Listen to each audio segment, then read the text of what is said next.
Hey everyone, this is Josh from Baker 2.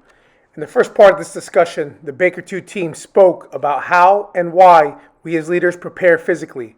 Please watch or listen to that episode as it leads into our discussion in this episode on the importance of mental preparation for us as leaders. So transitioning now, we're physically fit. How important is it for your preparation mentally to do whatever task, assignment, role, responsibility, whatever you want to call it? How important is the mental aspect to it? I think it's real important. I think a lot of, in our profession, they call it plan paranoia, is what they kind of call it, where you're mentally preparing for the worst case scenario and what you're going to do in that scenario. And let's say that scenario does happen. You just keep, it's like chess. You're going to do this move if he does this. If this happens, then that happens. I think that mentally keeps you calm in a stressful situation, but knowing what could happen to you or your team, you can kind of read your team if that does happen. Yeah. Like you kind of know what each personality is in your team, your personality, if something happens like that, and mentally preparing just for that horrible incident, you can get your team through it. You know, you don't just like freeze up, I guess, is what I'm trying to say. Yeah, I think when we start to break down physically, we rely on our mental strength to understand, hey, you're okay. As long as I'm still thinking or I'm still talking to myself, I'm still breathing, meaning get your butt back into the fight, or let's figure out a way to deal with the stress, take a deep breath, and let's accomplish the mission. It's that mental fortitude that we gain through strenuous physical challenges. And a part of the mental preparation also is understanding how the equipment works. You brought up weapons malfunctions, right? So yeah, I know how to physically clear a malfunction.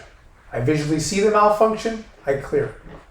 Now, when I start to prepare mentally and I start to understand how the weapon system, say a pistol, for example, how the pistol operates, I know how, or I know what would induce malfunctions. I start to understand and know what the malfunction feels like, as opposed to, hey, I'm just out of battery. Yeah. Or, hey, my weapon's still unsafe. Yeah. Right, and having that mental stamina or aptitude to understand physically, this is what you have to do, dummy, fix it. Yeah, and that goes into spending time with your equipment and preparing your equipment. Then you can prevent those issues if you have a fuller understanding of what your equipment does and how it operates. I think if you mentally practice that, because it can go out. Nothing's perfect. Yeah. Every equipment fails no matter what. Yeah. But I think you mentally prepare for that. So if that scenario does happen in a high stress situation, that's not what's stressing you out. You cleared it 100 times. That's not going to stress you out. You can clear it quick and get back into the fight or get back to whatever the incident is. That's not what's stressing you out anymore. That is what you still need to figure out. That's not like a blockade or a wall during that incident. Is your equipment, since you've mentally prepared and physically prepared with it, I think. And I think a lot when I hear mental toughness, I tell a lot of the new guys in the rebar industry, leave your feelings at home, because your feelings is what is part of your mental fitness. If you take stuff personally, you're mentally not going to be strong enough to handle all the shit talking and stuff like that. Like in boot camp was easy for me because I didn't care what the drill instructors did or said to me to make me feel bad or anything like that. So that was real easy. But you would see all these big tough guys break down because they couldn't put their feelings to the side and just be like, all right, keep yelling at me, that's fine. Yeah, the point you just hit is where we rely just on our physical attributes, like the big tough guys. Yeah. Hey, physically I'm imposing. Physically I could do this. But, we all know in whatever trade you're in or whatever profession you're in, that you can mentally break people down. Oh yeah. And when you see that mental breakdown, it's like, I don't know if you guys have ever seen it, but it's shocking. Yeah. We had I had a young Marine in one of my teams. I was a team leader in 2004. And 2004 was, busy time overseas. This guy's name, he's passed away now, but his name's Wick. And he was, so I say young guy, he was older than I was. Yeah. I was a young team leader. I went into the Marine Corps when I was 17. You did too, right? Yeah. So we went in when we were 17. I was a team leader. I was in charge of men's lives in combat at the age of like 18 or 19. And you think about it, you're like, whoa, Yeah. right? There's no way, but I was. And so we were on the Syrian border, and we were seeing a lot of heavy contact at that time. And my team, we were the main effort for my squad, and our squad was the main effort for our platoon. So we were, I forget exactly what we were doing, but we were my team was in an overwatch position, and we were covering the withdrawal of our platoon. So in essence, we were the last ones to displace. They were moving behind us, and we're in a position where Syria's to our west, and we could throw a rock into Syria, and the majority of the city was directly to our east. So we started to make the movement, and it was daylight still, and we had a spike strip laid out to block a road, and we get the order to pick up. So at this time we had I think I just had a 3-man team. Yeah.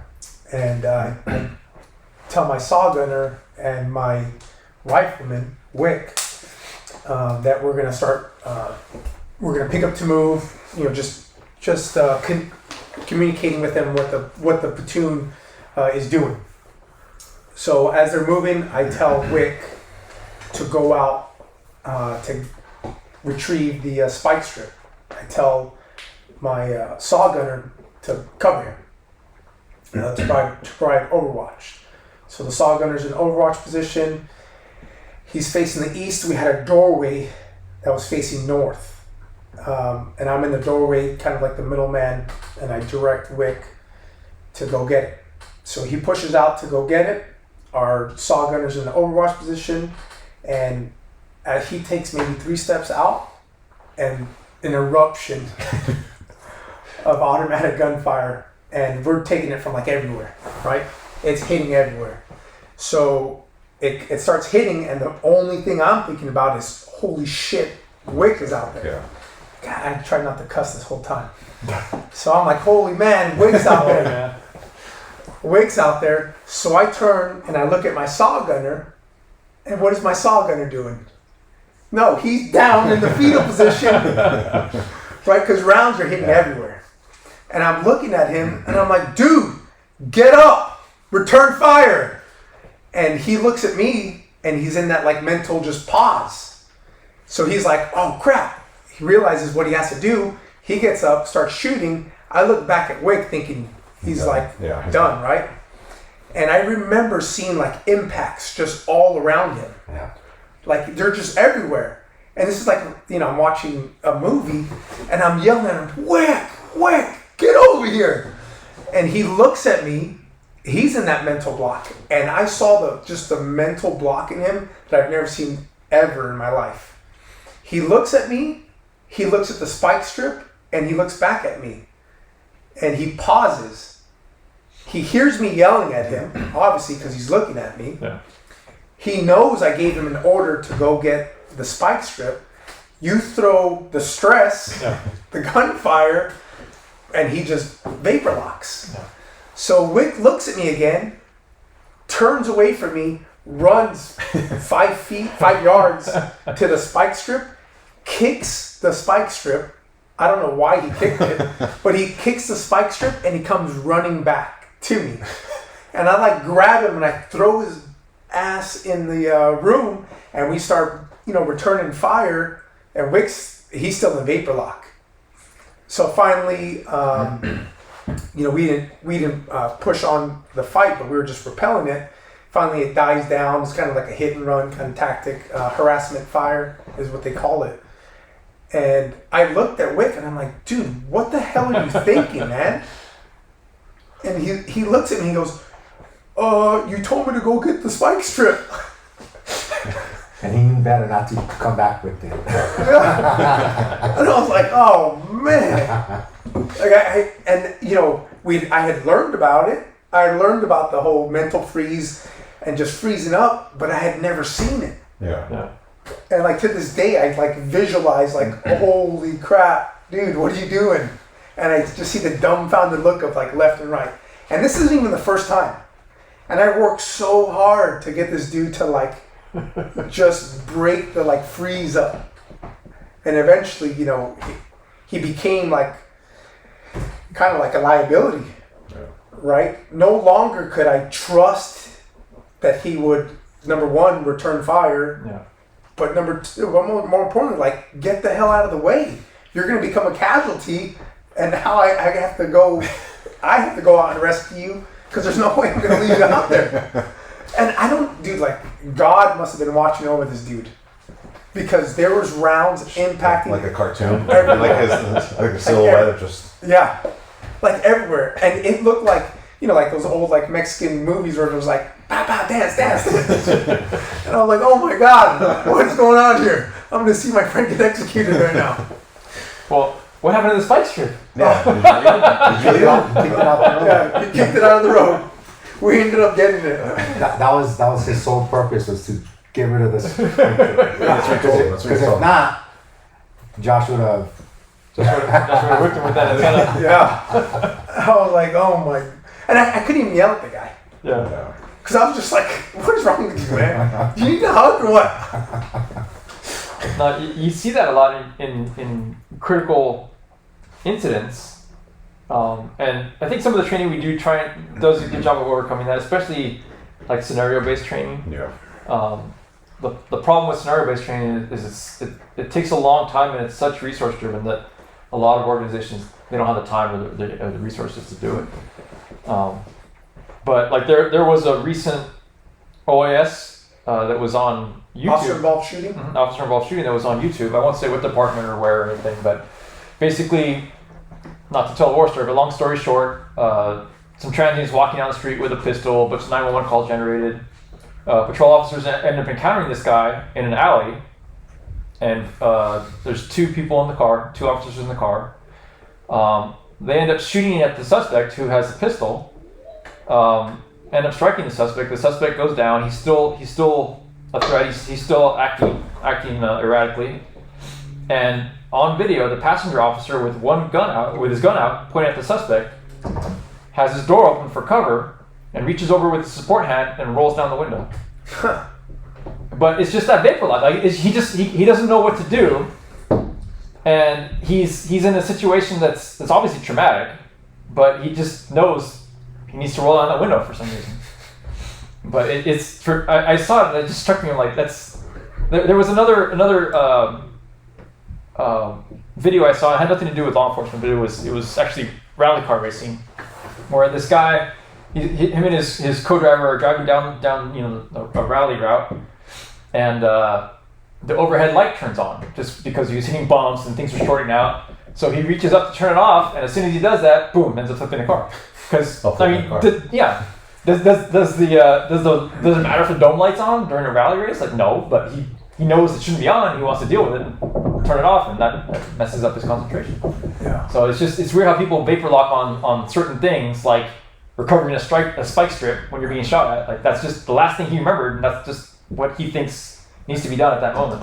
You see it too when the new people coming out of the academy, especially if they go to a busy place or they're dealing with like a high stress scenario, with tons of people yelling at them saying he did this is his person, and you're expecting them to just communicate like a normal person. We all talk on a daily basis, but just to say like what's going on, they just kind of freeze and stand there. Yeah. And you look at them like, hey, they're pointing at this person or like what's going on, and they freeze, and then until either they snap out of it or you have to take control, and then kind of like let them kind of calm down and then let their brain start working again, and then they try to get back into it. But I think it just depends, and if you learn from it, that's good, you know, and then push on. But if the next radio call or the next week it's the same thing, I think that's when it becomes an issue mentally for them. And that's the whole benefit of scenario training, where they make those decisions beforehand, because with experience, then you can kind of see where a situation is going, or at least say, hey, this happened last time and I did this and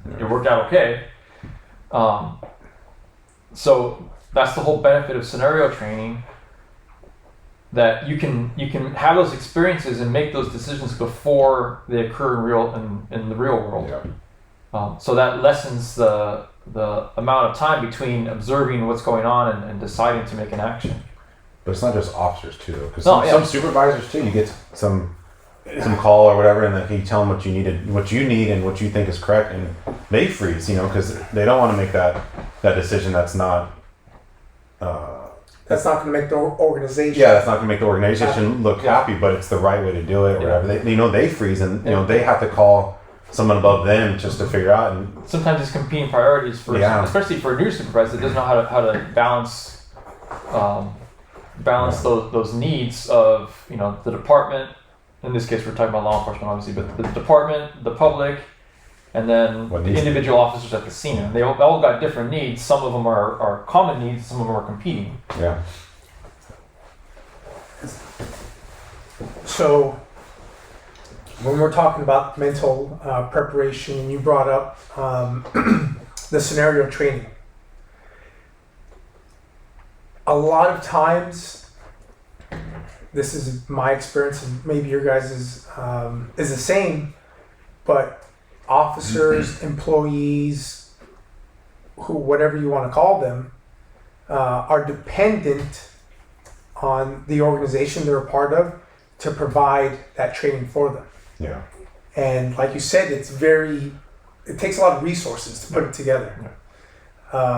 So it's almost like a challenge to the individual. Don't be dependent. This is your profession. This is your chosen profession. You want to be the best in this profession. Whether it's rebar, whether you're laying tile, you're a police officer, you're a computer IT guy, you want to be the best.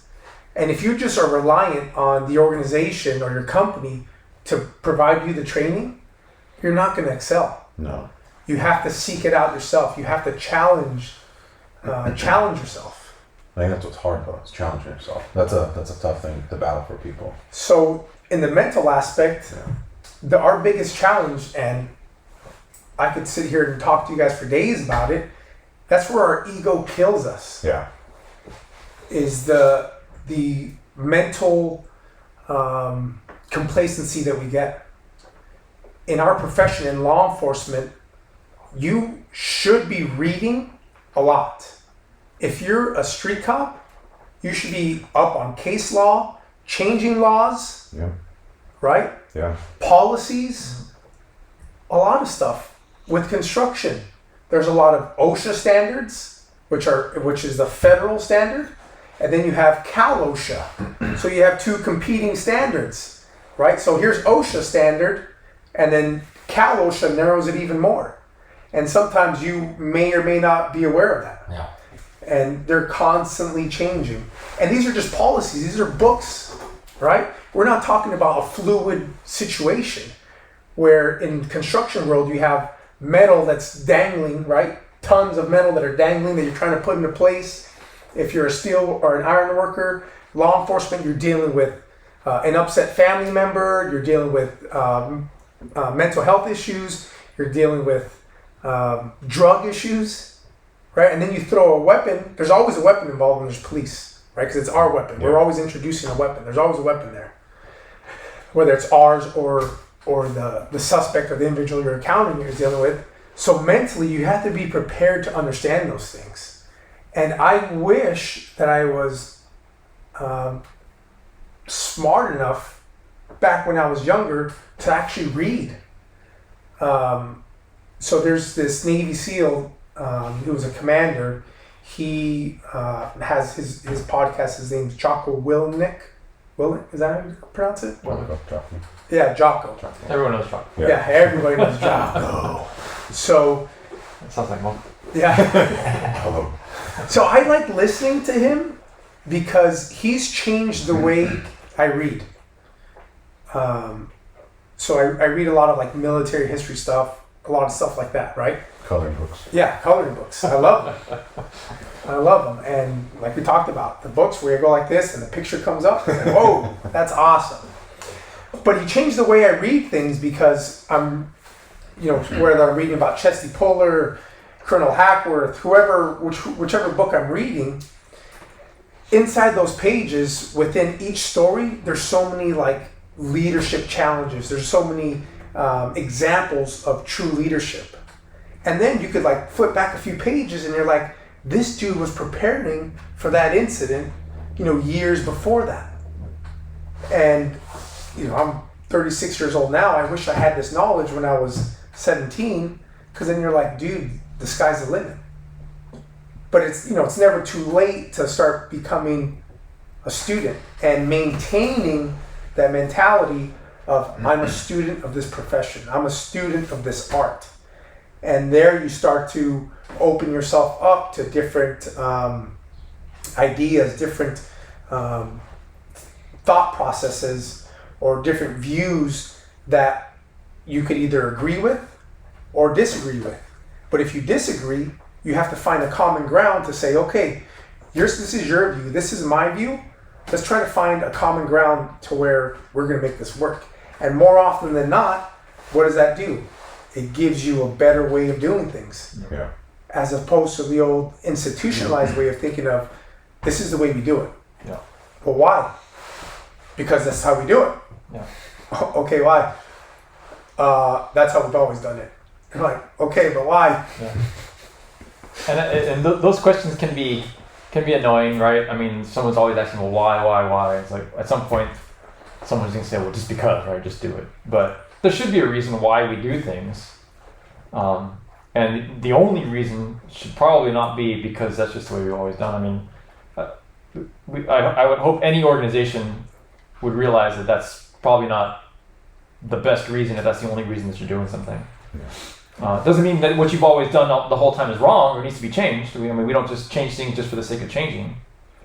But on the other side of that coin, we don't just keep things just because we've always done it that way. And then just real quick, going back to scenario training, it's easy to jump from one point where you say, okay, scenario training takes a lot of resources, it takes personnel out of the field for whatever, or it can anyway. And we don't have those resources, therefore we're just not going to do it and just deal with the consequences later. It's easy to say that or just throw up your hands and just give up, but like the late, great John Wooden would say, Great man. yeah. He said, don't let what you can't do keep you from doing what you can.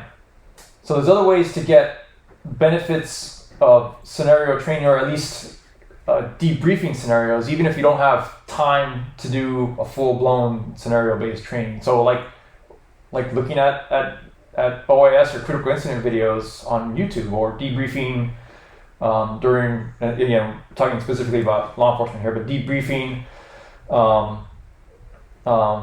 an interesting call or something that happened in the prior watch, or even in industrial settings. I mean, I can find all kinds of resources, like for rope rescue, where it critically breaks down accidents that happened, and I know they have that too for like medical accidents or industrial accidents, where they break down what happened, why it happened, and how it can be prevented. And that's all that is just a simple way of doing scenario-based training. So you brought up a couple good points, and through our mental preparation, like I'm sure we've been around a lot of the same dudes that I'm going to describe. So very rarely do you come across guys that can foresee the battlefield, right? So you have your battle plan, and this can translate to any profession. You have your plan of what you're going to do. Well, plans don't always work out the way they're going to work out. There's something that's opposing you, right? In whatever field you're doing, military, law enforcement, we deal with the human element. So I've been around some guys that like understand what our mission is, understand the enemy tactics or the opposition and what it's doing, and are able to know how to counteract that before it even happens. Yeah. And those dudes are like super rare. And I think it's all of a challenge to all of us. Like that's where we want to be, where we call them like pre-contact cues, right? Pre-event factors. In law enforcement, you get a radio call, you read the comments of the call, you either start to put a plan together, like how are we going to do this? Yeah. So through our mental preparation, we're able to foresee problems before they occur or before they become too big of a problem for us, right? So we learn how to manage our battlefield, manage our workspace, and take that conflict away or negate that problem before it becomes a bigger problem. Yeah.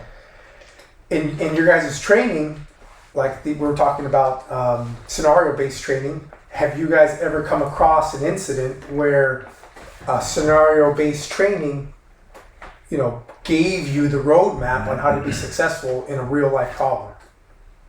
Yeah, like you said, radio calls. I mean, watching OIS videos, I mean, most of them are radio calls. I mean, you get calls because it's the unknown. You're going to the unknown. So preparing yourself for the unknown on scenario-based training or watching videos or just reading reports on it, what happened, you can kind of see like, hey, that was probably a mistake that they did. Like I would have probably done this better or just things like that.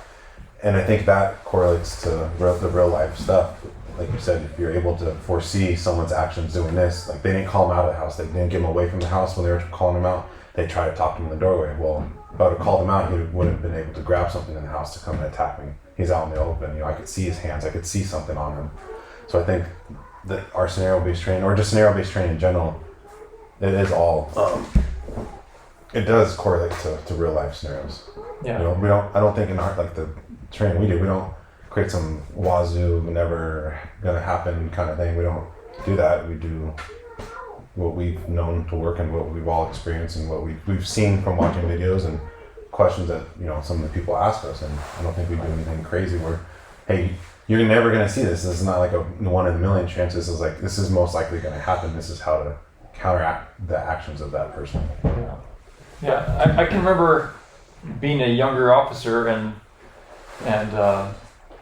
I mean, it's not really much of a war story, but what struck me at the incident, we got in a pursuit, termination of pursuit, and I can remember just getting out of the car, and the next thing I remember is I was out of the car in a position of cover and I had my gun in my hand, but I don't remember drawing my gun. I don't remember thinking about I have to get out, find cover, and get my gun in my hand. I just remember realizing, oh, this is where I am.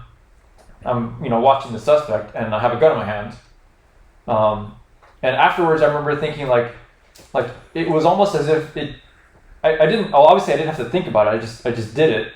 But I think that was just a consequence of good training to where it's like, the gun like materialized or just appeared in my hand from my holster without me having to think about, okay, I need to get my gun out. It just happened.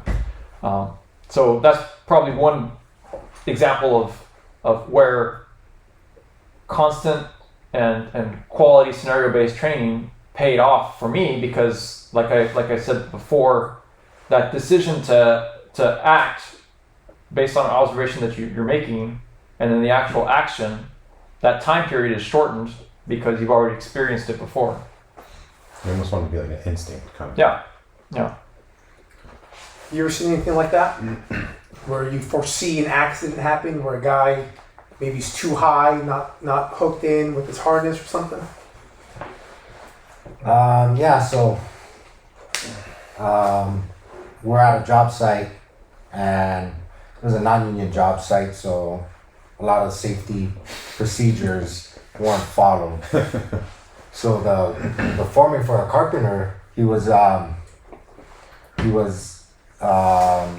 getting measurements and and all this, so he can order the materials for the next site that we're doing.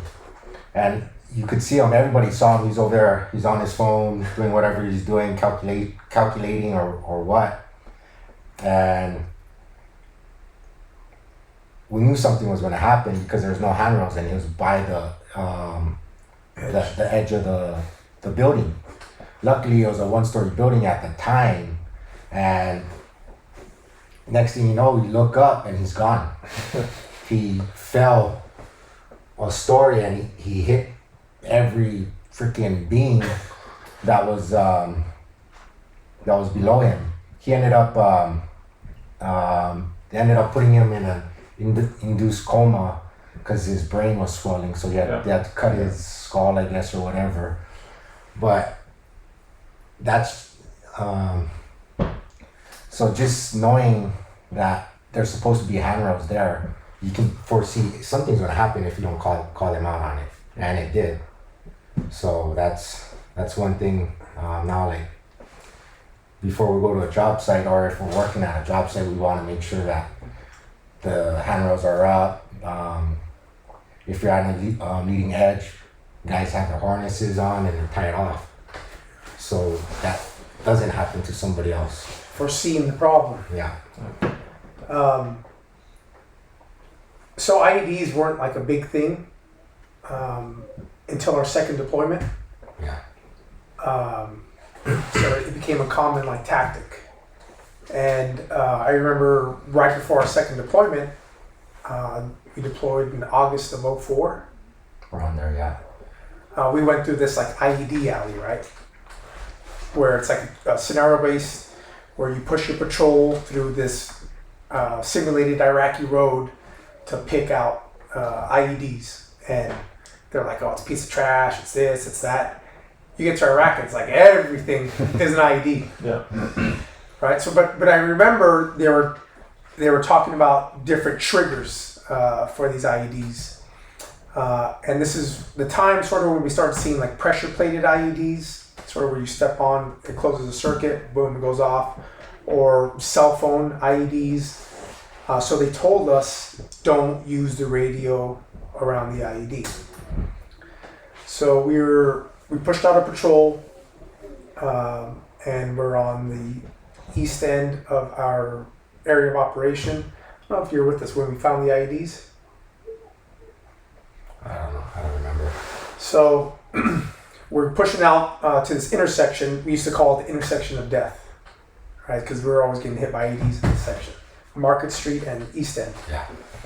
So our squad leader, boom, picks the route. We're going straight through. We go firm. We do a security halt, and same person, Wick, right? This is like at the beginning of our deployment. He's calling me. Was I a corporal at that time? No, you're Lance. Yeah, I was a Lance Corporal, right? So he's like, you were. well, I was Corporal, right? Yeah, you were corporal. He's like, Corporal Arias. And I'm like a 2-year corporal, if I even had 2 years at the time. I think I had like a year and like 6 months or something. I was boot corporal. Everyone used to make fun of me. So he's calling me. He's like, Corporal Arias. I'm like, dude, what do you want? So I run. He's like, waving me over. I'm like, dude, what do you want? And I go running over there, and he's taking a knee. I go running over there, and boom, there's a 155 round dug in the side of the road. And I'm like, and my stomach just goes, tightens up. Yeah. And the first thing I'm like, oh, I'm dead. Right? I'm dead. There's like, the pucker factor is at 100. Like there's nothing coming out. Yeah. It's tight. So I'm like, oh, damn. So the first thing I think of is I want to go to the radio and transmit, right? Because we had like these old school kind of like walkie-talkie kind of things with a little headset. So I go, and they're like, don't ever talk on the radio when you're on the IED. So the scenario training kicked in. I was like, oh, okay, so let's get up, let's push back. And my squad leader was like, Arias, what are you doing? Because I'm moving the patrol. Yeah. And I was like, get off the net. And I'm like, stay off the radio. So we move, and it was daisy chained, right? Yeah. It was like 2 or 3 daisy chained 155 rounds. But that's where scenario training kicks in. Yeah. right? You see it, and I'm like, oh, damn, that split second where I mentally go like cognitive thinking is like, oh crap, you're gonna die. Yeah. Get up and move right now. So luckily, we were able to get out of there. The trigger man, was asleep at the wheel. Those terrorists aren't the best, most disciplined or trained. So they're asleep at the wheel, but it's like, scenario-based training, coming in right there. And that's just a small, minute example. But the size of those rounds would have wiped out an entire squad of Marines. So luckily, it worked out. But yeah, it just talks about the importance of being mentally prepared. Have you guys heard of the term OODA loop? Have you heard of it? All right, so it's observe, orient, decide, act. Right, our OODA loop is constantly going in circles, and our job is to get into our opponent or our problem's OODA loop and fix it. And the only way you do it is by challenging yourself, mentally, so that when those incidents do occur, we're able to have the cognitive mind to make the decision and move. It's really pretty big words, right? Yeah. Did I pronounce them correctly? Yeah, sure. Cognitive. I know I jacked up one word when I read this. You wrote that one in your hand. Yeah. Yeah, Steph helped me out. She's educated. But yeah, just the mental preparation, I think, is what sets us up for success in anything.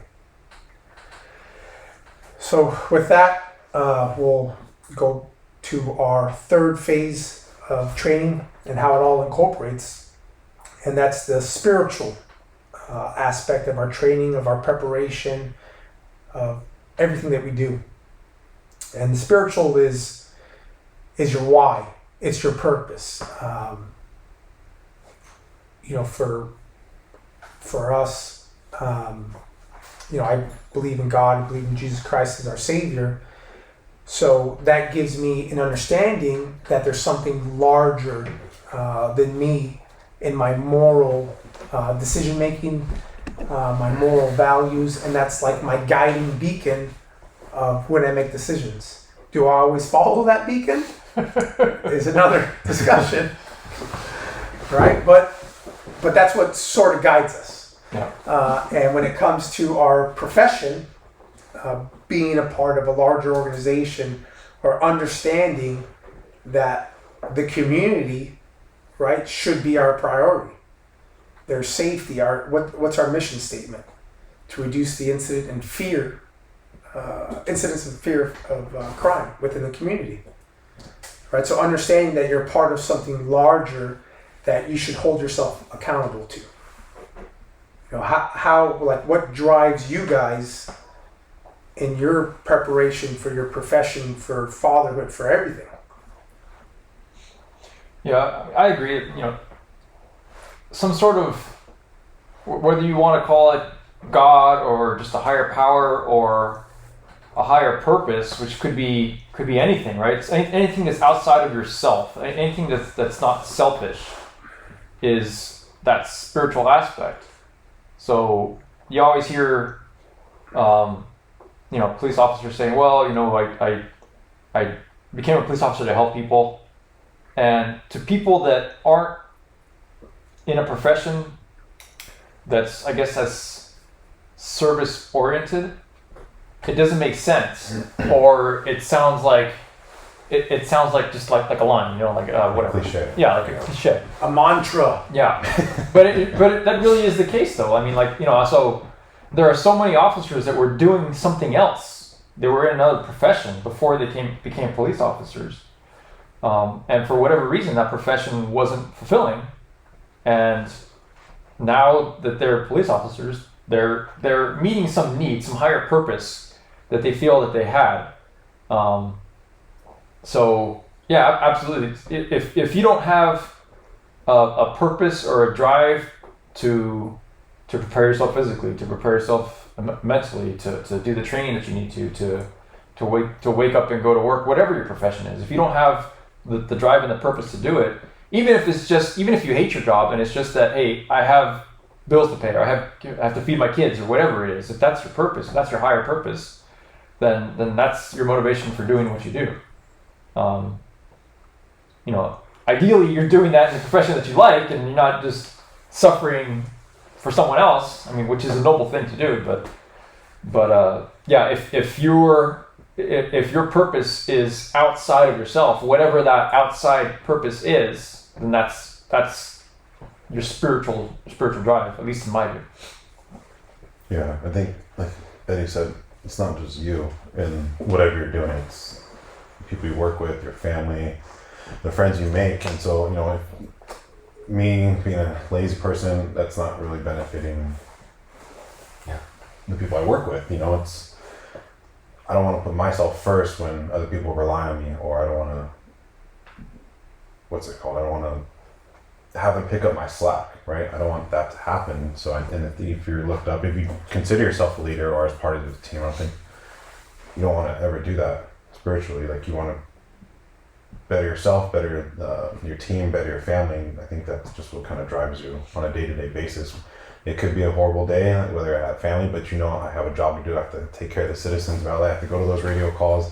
I have to get flagged down. I take reports. I try to find the person that did this to them, and assisting your work, your coworkers, and whatever the mission they have at that time. Like, I think no matter what or how you feel inside, that's what you chose to do, and you should do it.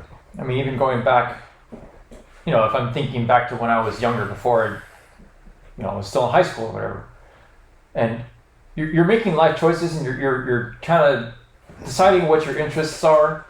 But part of my motivation was always like, well, can I make a living on that? Can I support a family on that? I mean, I didn't have a family, and I wasn't really thinking seriously about having one for another 20 years. But for whatever reason, even as like a 15-year-old kid thinking about, okay, what do I want to be when I grow up? It's like, okay, well, can I support a family? Can I do what my parents did for me to whoever I'm supporting in the future? And I mean, that's just like a drive. You can call it spiritual, which I think it is. But if some people aren't comfortable with that idea, but whatever that outside drive is, that's to me, that's what a spiritual motivation is. So I want to pick on a couple points you guys made where we talk about the leadership aspect when it comes to this. So you said it. So we talk about leadership from spiritually and getting people to do things, right? If as a leader I get someone to do something for my own benefit, that's selfish manipulation. Yeah. Right? Yeah. But if I lead and I motivate people, I would say if it only benefits you. Yeah, if it only benefits. If it's exclusively for your benefit, yeah. Yeah, that's manipulation and selfishness, right? And we see that sometimes. Because it brings accolades to the individual. But when we get rid of that mindset and we start to have the bigger picture in our heads and how we're going to get to accomplishing that, and we start to lead people and get them to do things that they first thought they weren't able to do, or do things that's outside their comfort zone for the benefit of themselves or in the accomplishment of something bigger than yourselves, that's leadership. Right? And it ties down to the spirituality. And you and I, Eddie, have talked about integrity, right? Mm-hmm. So a lot of times when we get asked what's integrity, we give kind of like a spout off answer where we just regurgitate something. And that is, well, integrity is doing the right thing when no one's looking. Right? Well, but what is that? Is that really integrity? Doing the right thing when no one's looking? And I wanted you to share your view on integrity because I think it's probably the best definition that I've ever heard of it. I think I thought of it and I just gave it to you and you put it in words for me. Yeah. But it sounded a lot better coming out of you. It would look better coming out of me. Yeah. But it sounded better coming out of you. Yeah. So I mean, and part of it. So I've always had this idea of fairness, which I think I've always found it like it's disturbing when somebody like cheats at a game or something. You know, like when you're a kid and somebody cheats and you're like pissed about it, right? So, you know, fast forward a few years, I think that kind of developed into some sort of like a value system that I have, which is, I mean, I don't think it's a bad thing, but preparing for like promotional interviews or whatever, you know, you always know there's gonna be a question about integrity, and I didn't want to just give that same answer where integrity is doing the right thing when nobody's looking, because for me that it felt kind of hollow, and I didn't want to just say what everyone else was saying, right?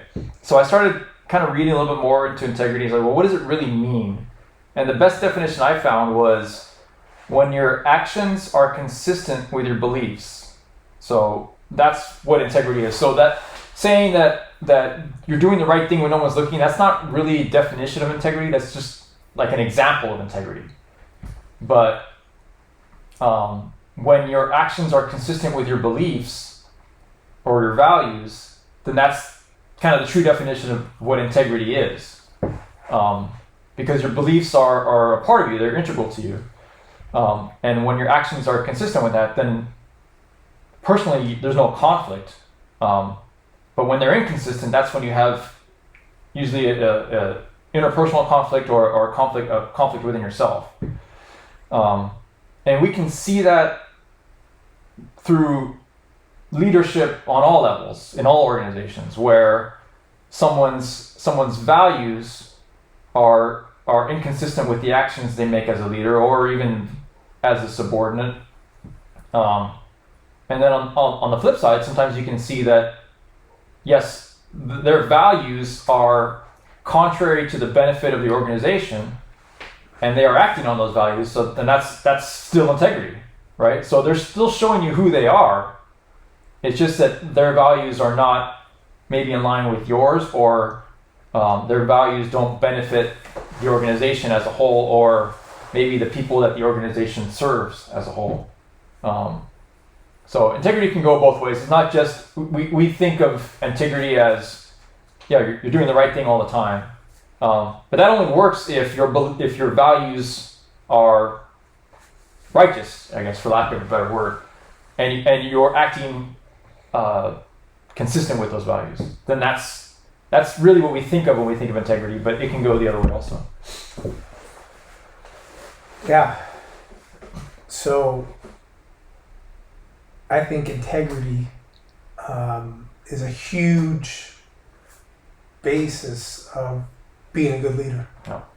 Or I'm gonna get rid of good. Just being a leader. I'd say just being a good person. Good person. I mean, regardless, if you're a good person, then people will follow you in some regard, right? I mean, you're maybe not going to be the president of the United States, but you're still going to be a leader in within your sphere of influence, whether that's a leader within your family or in a household. If people turn to you, even within your family, to help with problems, or being a leader in your profession.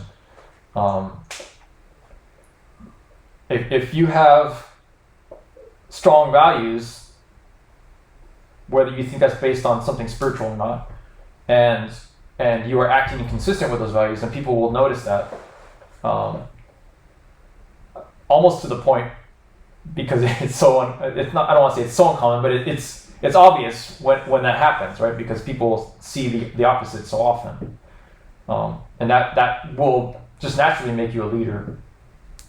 I think it has to also do whatever you choose, like your beliefs. You actually have to believe them. You just don't do them because it's going to make you look good. Because I think people can smell the BS. If you're just trying to do something to make yourself look better or try to be someone you're not, people will smell the BS and they're not going to follow you. They're not going to trust you. But like I said, if you believe in it and you act on those actions with the integrity of doing them and honestly doing them but not just for you, but for the benefit of whoever you're doing them for, people will see that and then they will follow you. They will accept you, like, oh, that guy, like, I can trust him. I can, like, whatever he says, like, I'll do. So huge disconnect I have seen, maybe you guys have seen also, is where you have a division commander, a captain, come into your roll call, and he or she starts off with, hey, I just wanted to come in and thank you guys for doing a good job. and I really appreciate the hard work. And inside your head, you're like, well, what's a good job? Like, and you look around and you see all the inconsistencies in the work that you may be doing, or that people around you are doing, and you're like, you're giving us the line here, Yeah. right? That's BS. So I think the integrity portion feeds in. What feeds into the integrity is the consistency, right? And what feeds the integrity, and you talked about it, the belief is like the passion. Yeah. Right? You have to be passionate about what you're doing, or else you lack the integrity. Yeah. And you're just going through the motions. And the best example that I can think of is being a dad. Yeah. Right? Recently, the first thing that goes through my mind, or my OODA loop, when I'm making decisions or before I even speak, is number one, how am I representing my family? Right? How am I representing my kids? How, my girlfriend's included in that. How am I leading them? Is this a good example of what leadership is? On how I'm speaking to them or to someone else? How are my actions? And if we take that approach to integrity and that ownership of our actions, it's going to feed, all three aspects, right? Spiritually, my passion is there. It's being fed, right? I'm staying hungry. How am I doing it? I'm preparing myself physically. I'm setting the example for other people to follow. Ensuring that not only my equipment is prepared and operational, but now if I go to Eddie and I say, hey, Eddie, I can't figure out this IFAC, dude. How do I work this tourniquet? Eddie has a choice. Either he has the integrity as a leader to show me, teach me how and why we use it, or he could say, dude, just throw it on your arm. It's simple. And yeah, tourniquets are simple. They're simple to operate. But if you don't understand the mechanics of what the piece of equipment is trying to accomplish, you're going to do a half-assed job. And that half-assed job may cause someone to lose their life. Where now Eddie has the integrity as a leader to mentally convey his training and experience to me as a subordinate or as a peer and say, hey, dummy, this is how it works. That's how I learn the best. Yeah. Hey, dummy. Yeah. So we're politically correct now, right?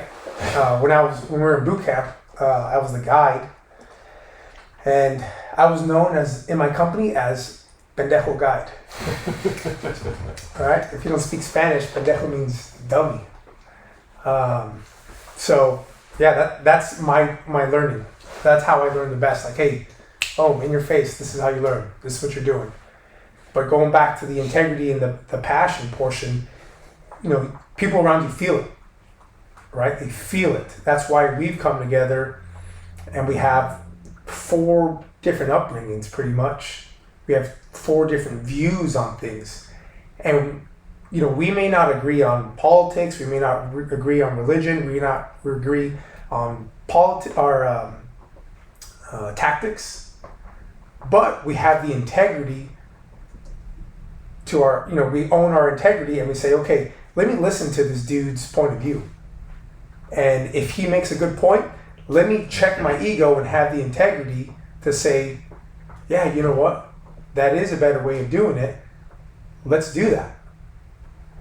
And I think that resonates big time with teams, with organizations, because not a lot of times, the strength of any organization falls on the individual, right? We call that decentralized command, where I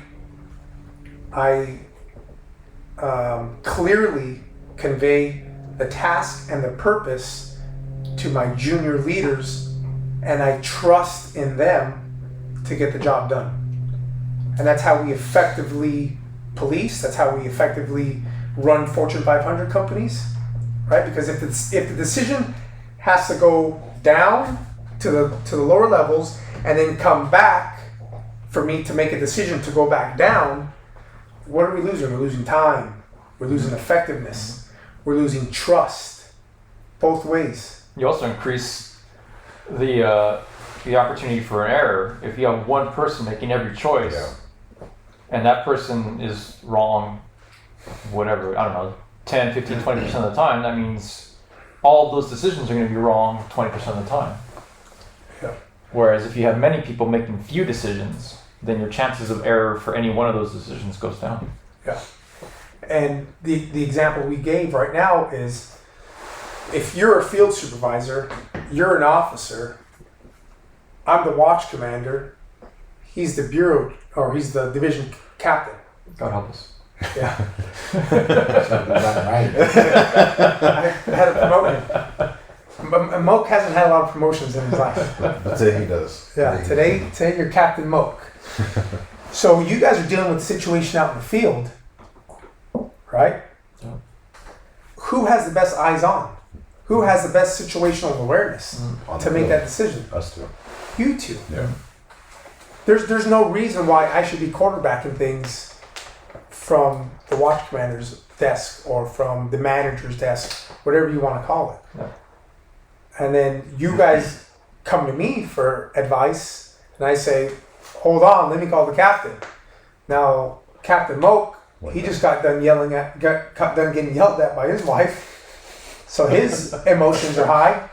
He feels down in the dumps. Sorry for you, buddy. So, we're making a centralized decision that's has no situational awareness of what's going on. Yeah. And, we see that a lot in our organization, where we just lack the confidence mentally to make that decision. And it's because our organization has instilled a form of leadership to where you better not make the wrong decision, and you better make the decision that I tell you to make. Yeah. Yeah. There's a lot of organizations like that. I mean, not strictly speaking. I mean, it's pervasive within our field, but I think it's pervasive within just a lot of complicated organizations in general. So, like one of the leaders that I have has a saying that is perfectly true, where success has many fathers, but failure is an orphan.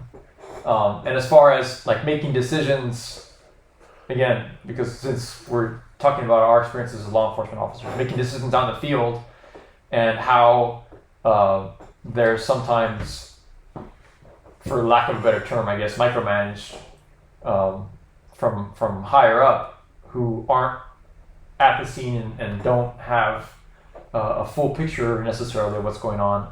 That can be frustrating. But I think if like an officer at a scene, or even like the immediate supervisor at the scene, are trusted and have, I guess, the organization's goals in mind, then that can be mitigated.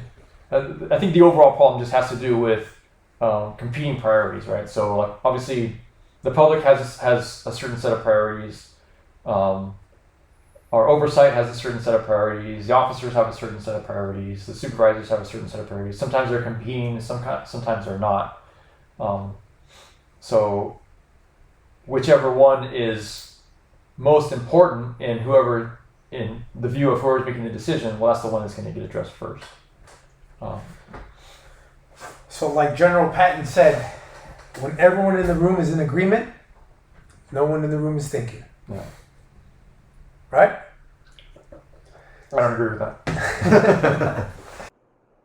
Hey everyone, it's Josh checking in with you again. In this episode, you heard us discuss the importance of mental preparation for us as leaders. We want to give a quick shout out to Dead Tree Company. Check out all the amazing woodwork and get yourself one. Find them on Instagram at Dead Tree Co. And also, for all your steel target needs, check out America Field Targets. Remember, we are leaders, and we must challenge ourselves every day to be better. Mahalo. Godspeed and stay frosty.